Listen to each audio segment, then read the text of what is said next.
Cabang sepak bola di Olimpiade tetap menjadi suatu yang menarik. Brasil dan Spanyol menjadi unggulan. Tetapi yang menarik tentunya ada yang bertanya, kenapa Azzurri Italia yang kemarin menjadi juara di Eropa atau Euro 2020 tidak hadir di Olimpiade? Kita akan bahas dalam perbincangan nanti di konten video saya.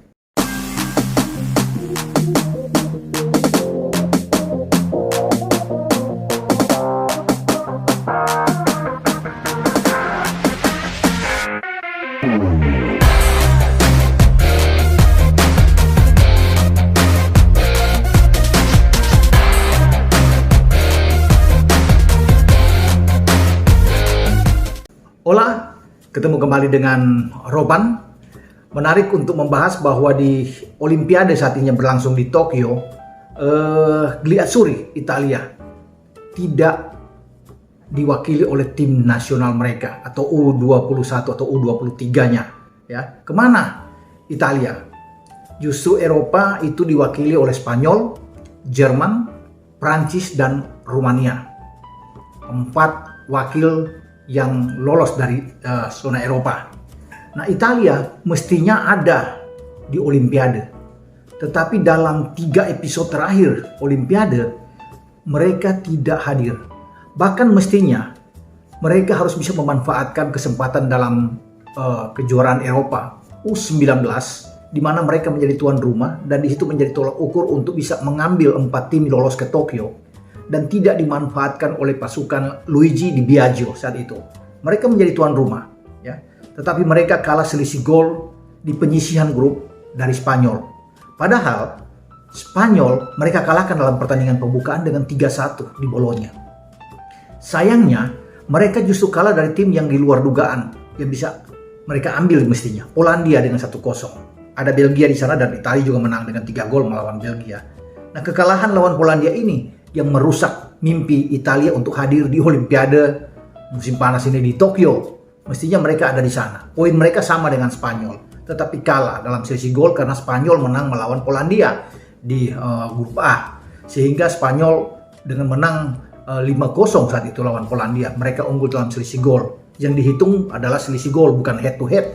Sehingga Italia kalah bersaing, hanya berada di peringkat kedua dan hanya juara grup yang lolos masuk ke babak selanjutnya di semifinal. Dan akhirnya Spanyol tampil sebagai juara saat itu ya, pada tahun 2019 itu. Dan bagaimana mereka bisa lolos ke Olimpiade setelah mengalahkan Jerman di final dengan 2-1. Nah, ada 3 tim sebenarnya yang langsung lolos, yaitu ada Spanyol, Jerman, dan Rumania.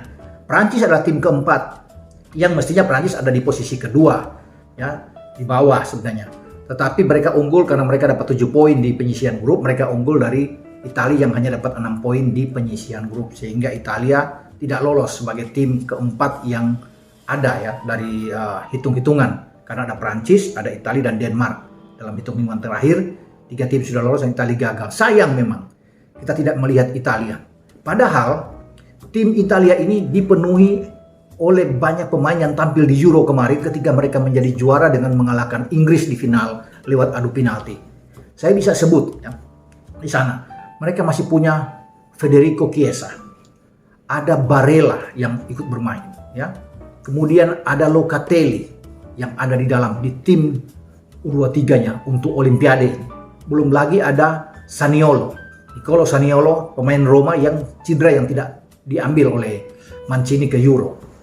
Nah, ini tim yang sangat bagus, ya. Saya sudah katakan tadi, Locatelli ada di sana, Chiesa ada di sana, bahkan pemain belakangnya ada Bastoni, pemain muda yang ikut juga ke Euro. Ada Lorenzo Pellegrini, pemain Roma yang juga ikut ke Euro. Jadi ini tim yang bagus sebenarnya, ya. Kemudian ada di depan itu selain Chiesa ada Moise Kean. Memang tidak masuk di Euro, tetapi dia salah satu pemain yang bagus yang akan mungkin diproyeksikan di Qatar 2022. Memang Italia ini pas ya kalau bisa melihat tim yang ada 5-6 pemain mereka bermain di Euro, diambil oleh Mancini ya ketika mereka gagal ke Olimpiade. Sayang sekali kalau Italia ada di Tokyo dan bermain di Olimpiade ini akan menjadi suatu tontonan yang menarik ya, karena mereka mengalahkan Spanyol dengan 3-1 di penyisihan grup. Sayang mereka tidak ada di sana dan kita tidak bisa melihat pemain-pemain seperti Chiesa, Locatelli, Bastoni, Barella ada di sana ya, ada Pellegrini Ya, bahkan ada pemain Roma lainnya yang di back itu Mancini yang juga dibawa. Pemain-pemain yang sangat bagus. Ada di depan ada Pinamonte, ya, pemain dari Parma yang ikut. Ada Orsolini, pemain sayap yang bagus dari Bologna. Jadi ini tim yang sebenarnya layak untuk ke Olimpiade. Itu saya katakan, sayang kita tidak bisa melihat tim senior mereka baru saja juara di Euro, tetapi tim junior mereka tidak ada. Justru Rumania yang ada di sana, justru Prancis yang ada di sana. Mestinya Italia yang ada. Tapi oke lah, saya bisa mengatakan sih, mereka tidak bisa ikut untuk ketiga kali dalam 3 edisi beruntun di Olimpiade. Tetapi sekarang Mancini punya skuad yang bagus. Setidaknya tim dari Luigi Di Biagio ini akan menjadi suatu tempat untuk bisa dia mengambil beberapa pemain untuk bisa mengisi di Qatar tahun 2022. Karena Italia itu bertengger di posisi atas di grup C di kualifikasi zona Eropa untuk Piala Dunia di Qatar. Kalau bisa melihat dari lawan-lawan, mereka akan ambil dengan mudah. Swiss ada di sana, Bulgaria, Irlandia Utara, itu pasti akan diambil. Mereka sudah bermain 3 kali di grup C dan mereka menang 3 kali juga, ya, 9 poin memimpin klasemen. Jadi saya pikir untuk bisa mendapat 1 tiket dari zona Eropa untuk langsung lolos ke Qatar itu akan sangat mudah direbut oleh pasukan Mancini. Nah, pertanyaannya di sini, siapa yang akan dibawa oleh Mancini? Apakah semua pemain yang sukses di Euro kemarin akan dibawa? Saya pikir bisa iya, bisa tidak juga. Karena ada beberapa pemain mungkin akan menjadi pemantauan dari Mancini untuk terjadi rotasi di sana setelah melihat bagaimana yang ada di Euro. Terutama di belakang pasangan dari Bonucci, apakah Chiellini akan tetap ikut di sana dengan usia sudah 37 tahun, berarti dia 38 tahun. Mungkin saja akan dibawa karena dia salah satu pilar utama di sepanjang Euro, tetapi tidak perlu khawatir bagi Mancini karena mereka punya Bastoni, ya, pemain muda yang sangat kuat. Ya. Kemudian ada Matteo Gabbia, ya, yang bermain di Milan, yang masih muda juga, ya, masih sekitar 22 tahun. Kemudian Romagnoli juga di Milan, masih 26 tahun. Jadi ini pemain-pemain yang sangat bagus yang masih bisa diandalkan oleh Mancini seandainya Chiellini tidak ada. Di tengah itu bertumpu pemain mereka. Kalau Pellegrini tidak dibawa misalnya, atau Bryan Cristante nggak dibawa, masih banyak. Ya, Stefano Sensi yang ada di Inter juga pemain yang sangat bagus. Kemarin cedera, kemudian digantikan oleh Pessina yang masuk. Ya, kemudian Politano di Napoli juga ada pemain yang sangat baik untuk dimainkan, ya, di Qatar. Jadi banyak pilihan. Jadi begitu menumpuk, berjubel pemain-pemain Italia yang akan dipilih. Kemudian belum lagi ada Sandro Tonali. Nah, Sandro Tonali salah satu pemain juga yang ikut memperkuat tim Olimpiade. Ya, U23 di bawah Biagio dan gagal kemarin mereka. Jadi begitu bagus, begitu banyak pemain-pemain di Biagio yang akhirnya gagal. Nah, Tonali ini juga bisa menjadi pilihan untuk bisa dibawa ke Qatar. Tonali, ya, Zaniolo, Politano, Sensi, itu semua gelandang-gelandang serang yang sangat baik yang dimiliki oleh Italia. Jadi ini akan membingungkan justru bagi Mancini untuk bisa memilih kekuatan mereka. Di depan kalau Belotti tidak ada, pemain Torino tidak ada, mungkin Immobile masih akan dibawa, ya, di striker. Tapi siapa? Mereka masih punya Moise Kean yang bermain di PSG yang bisa bermain. Jadi saya kira banyak pemain-pemain yang bisa di Orsolini juga bisa diambil, ya, di dalam skuad Mancini. Di bek kiri Spinazzola memang cedera, tapi dia pasti akan sembuh dan mungkin dan pasti akan dibawa. Saya yakin, ya, 1000% bahwa Spinazzola akan menjadi pilar utama di sektor kiri dan akan dibawa ke Qatar. Memang dia ada pelapis, ya, Emerson Palmieri, ya. Kemudian kalau tidak ada juga, Mancini masih bisa mengambil dari tim U21 atau U23-nya, yaitu Pesela, pemain dari Parma yang bisa bermain di bek kiri dengan bagus. Bahkan di sektor bek tengah juga masih ada Mancini yang bisa diambil, masih 24 tahun, ya. Jadi masih banyak dengan Bastoni, ada Gabbia di sana, Romagnoli. Jadi tidak akan sulit bagi Gliazzurri untuk bisa tampil di Qatar nantinya karena Mancini begitu banyak dan mereka bisa bisa merebut gelar juara dunia. Bahkan saya pikir dengan kondisi pemain yang sangat bagus, sangat merata di semua lini.